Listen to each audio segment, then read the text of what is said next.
Hey guys, I have myself and Gracie here. Come here. Come over here. Hi. All right, so I want to do a quick little, I want to share with you what I'm learning about her, and then I want to get to the first lesson today, okay? So what am I learning about her? I'm learning that she's a sweetie pie and she's super sensitive. Sensitive about a lot of things. Sensitive about everything, really. And her sensitivities show up in the sense like when I was trying to put on together that camera lens or the camera stand over there, just because it's a weird object, she was like weird about it.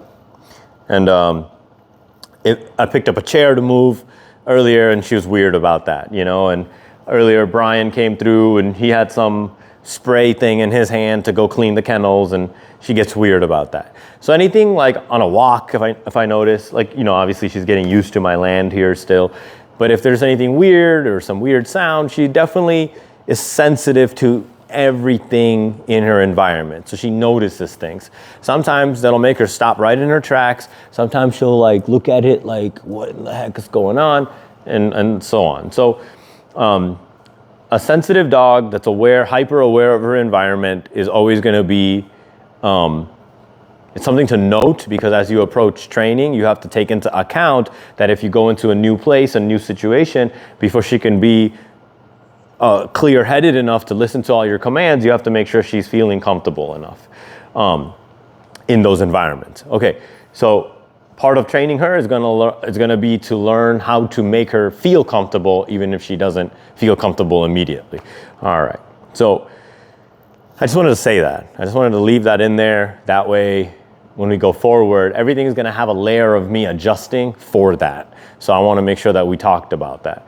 All right, so the first thing I teach a dog, and she's been learning this kind of like subconsciously over the last couple of days, but today we're gonna really like make a big point of it. And as I do it, I wanna share with you why it's so important. The first thing I ever focus on teaching a dog is their name.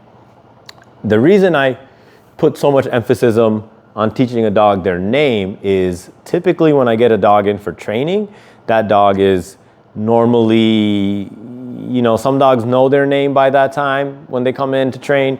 Other dogs think of their names as a negative way, right? So typically when at home with the normal average family, if a dog, let's say we call this dog Timmy, Timmy the dog is doing something bad, the first thing somebody's gonna say is, Timmy, no! And they're gonna use that dog's name in a negative way. And basically when a lot of dogs hear their name, they'll relate it to, oh, I must be in trouble, you know? So it's one of those things. I'm not saying that this is what's happened to her, but I deal with that a lot, so that's one of the things. Another thing is that they don't see their name as a call to action, right? So if somebody says my name, I'm gonna perk up and look and say, yes, what's up, you know? And I want a dog to have a similar response. So when I say her name, I want her to look at me in a really positive manner, and I want her to respond and maybe even come over to me before I even give her any commands. So in the future, what will happen is you're gonna utilize the name as a call to action. And the dog will always hear their name and think about it in a positive way and be more likely to respond to you. And at least look your way, so then you can give them a follow-up command. So while she's, you know, we were just messing around, so now she's chilling. But here's what we're gonna do. Gracie, yes, good girl. She didn't even have to come and do, all she had to do there was respond to when I called her name. I said her name, she immediately turned and looked at me, and I marked it with a yes, and I'm gonna give her something. Gracie, yes, good girl. So I'm creating a little excitement, and I'm giving her a food reward every time she responds to me, that sound, her name. All right, so what I'm trying to do is get her to kind of like look away from me maybe, or go a different direction. Gracie, yes, good girl. And it's gonna be followed up with the food reward. The food reward is hidden. It should never be too visible. If it's in a food pouch, it's fine, but I don't wanna hold the food in my hand. And for the record, anything that is negative that she's doing today, I'm not worried about it. I just wanna teach her this one thing today for the sake of this video and for you guys. So Gracie, yes. And that's kind of what I want. I want her name to trigger this super positive response from her. That she's like, ooh, is there food involved? Every time this guy says my name, there's something in it for me. There's something involved in it that I can do. Good job, buddy.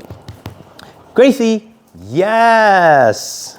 Good job. Yes, good girl. Nice job, good job. Let's go. Gracie, yes, good girl. I know she's over there chewing or doing whatever, but it doesn't matter. All right. While I'm doing this exercise, I want you guys to notice a couple of things. When I'm talking to her, I mark the behavior with the word yes. All right. So the yes signifies to her that she's done the right thing and she's about to receive a reward. Gracie, yes. If she jumps, I just wait that out. Yes. Wait for the sit. So similarly, I've taught her what the word yes means, and we're going to deal with her rude behaviors in a second. But she'll realize, like, through the process of elimination, that whenever she does a rude behavior, it doesn't get her noticed. Yes. But whenever she does a proper polite behavior, that immediately gets my attention and gets the word yes out, and we can navigate through that. So even if I'm doing something with my hands and she wants to jump up and all that stuff, like, it's going to get ignored. Yes, good girl. All right. So I talked about Gracie and her name, talked about yes as a marker word that signifies that she's done the right thing. Gracie, yes. We'll try to chain a behavior here. We're going to just wait a second. Yes. Double yes for that. So what I'm establishing are lines of communication, right? Gracie is to get your attention. When you've done the right task, I'll say the word yes. That means that you've done the right thing and will get a reward here. And yes, instead of jumping. So you kind of see how I'm using just the simple things like that to eliminate some bad behaviors already without actively having taken care of it. So the reason I'm not saying anything negative here, or I'm not using a negative marker word or anything like that right now, is because she hasn't learned what no means for me, right? And that's going to be like maybe tomorrow's lesson.